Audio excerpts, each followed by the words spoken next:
বয়ঃসন্ধির মতো 40-এর পরের জীবনটারও একটা নাম থাকা উচিত।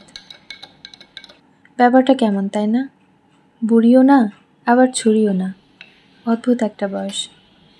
বেশিরভাগ ক্ষেত্রেই এরা সংসারী হয়তো 15-20 বছর ধরে। 1-2টা সন্তানের মা হলেও মনের ভিতরকার কিশোরীটা কোথায় যেন রয়েই যায়। সেই মনের কিশোরীটাকে অবদমনের ক্লান্তিকর প্রচেষ্টা থাকে সবসময়। কারণ পরিবেশ পরিস্থিতির কাছে ছুরি হয়ে থাকাটা নিছক হাস্যকর। যা পাওয়ার ছিল আর যা পাওয়া হয়নি, মনটা সেই হিসেব কষতে থাকে সবসময়, চাইলেও বা না চাইলেও। কতইবার ব্যস্ত থাকা যায় সংসার, রান্নাবান্না কিংবা অফিস নিয়ে। দিনের শেষে না পাওয়াগুলো কেমন যেন খোঁচাতে থাকে। দিনের শেষে মনে হয় কেউ তো থাকুক, কেউ তো শুনুক মনের সব কথা, কোনো জাজমেন্ট ছাড়াই। একদিকে সংসার, বাচ্চা কাচ্চা মানুষ করতে করতে জীবনটা বন্ধুহীন হয়ে যায়। সবাই যে যার মতো ব্যস্ত হয়ে যায় তাদের জীবনে। 40 পেরোনো মেয়েরা একটা কঠিন রোগেও ভোগে, নস্টালজিয়া। কারণে অকারণে শুধু পুরনো কথা মনে পড়ে যায়। পুরনো ক্ষতগুলো দগদগে হয়ে ওঠে প্রায়ই। আবার মনে পড়ে যায় ফেলে আসা সেই শৈশব, তারুণ্যের চঞ্চল মন, স্কুল, কলেজ, ইউনিভার্সিটির সোনালি দিনগুলো।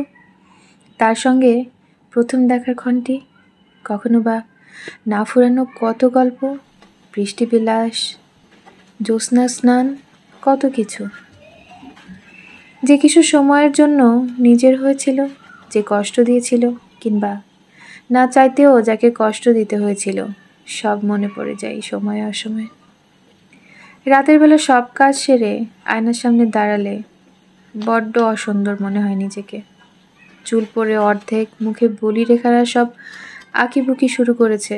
একসময়ের মেয়েধীন শরীরটা স্বপ্নের মতো লাগে। পেটে স্ট্রেস মার্কের দাগ, সব মিলিয়ে ভীষণ অনাকর্ষণীয় লাগে নিজেকে।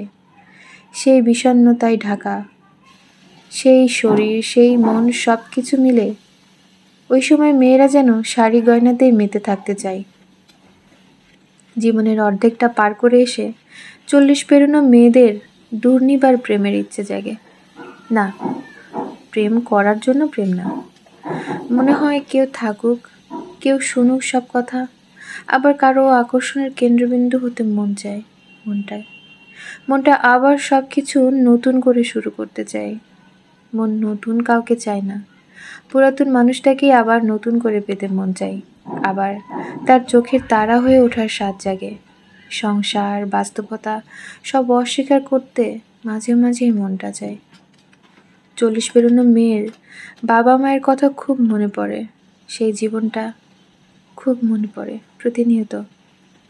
যা করতে ইচ্ছে করে তাদের জন্য, কিন্তু চাইলেই করা যায় না। শুধু মেয়েরা বাবা মা বলে অধিকার বোধ সীমিত করে রাখতে হবে, এই ব্যাপারটাই খুব ভাবায়।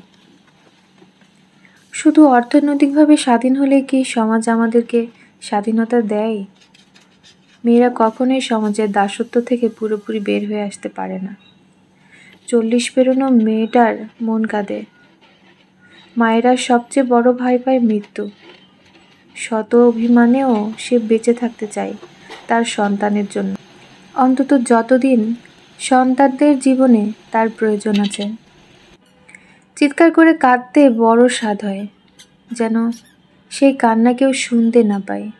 এমন জায়গার খোঁজে মনে হয় জীবনটাই পার হয়ে যায় 40 পেরোনো একজন মায়ের। 40-এর কাছে এসে মেয়েদের সবুজ মনটা আস্তে আস্তে নীল হতে শুরু করে। প্রথমে হালকা, তারপর আস্তে আস্তে গাঢ় নীল। একসময় বেশি কথা বলা মেয়েটাও চুপচাপ হয়ে যায়, মেনে নিয়ে বেঁচে থাকা শিখে যায়। পান থেকে চুন খসলেই যে মেয়ের চোখে জল, নাকের জল সব এক হয়ে যেত, তার নিঃশব্দ কান্না খুব কাছের কেউ না হলে টেরই পায় না। 40 পেরোনো মেয়েগুলো ব্যালেন্স করতে শিখে যায়। তারা নিজেদের কথা ভুলে যায় কি করলে ভালো লাগবে, ভুলে যায় মনটা কি চাই। 40 পেরোনো শরীরটাও আগের মতো সাপোর্ট দেয় না। অপারেশনের ধকল, মেরুদণ্ডে দেয় ইঞ্জেকশন শরীরটাকে একদম অকেজো করে দেয়। ভাঙা কোমর নিয়ে দিব্যি রান্নাবান্না, বাচ্চার দেখাশোনা, ঘরের কাজ, সব কিছু করে যেতে হয়। তবু দিন শেষে শুনতে হয় কি জানেন? কিছুই করে না। 40 পেরোনো মেয়েগুলো যত্ন চায়। তারা চায় কেউ তার মনের যত্ন নিক, কেউ তাকে আগলে রেখে ভালোবাসুক।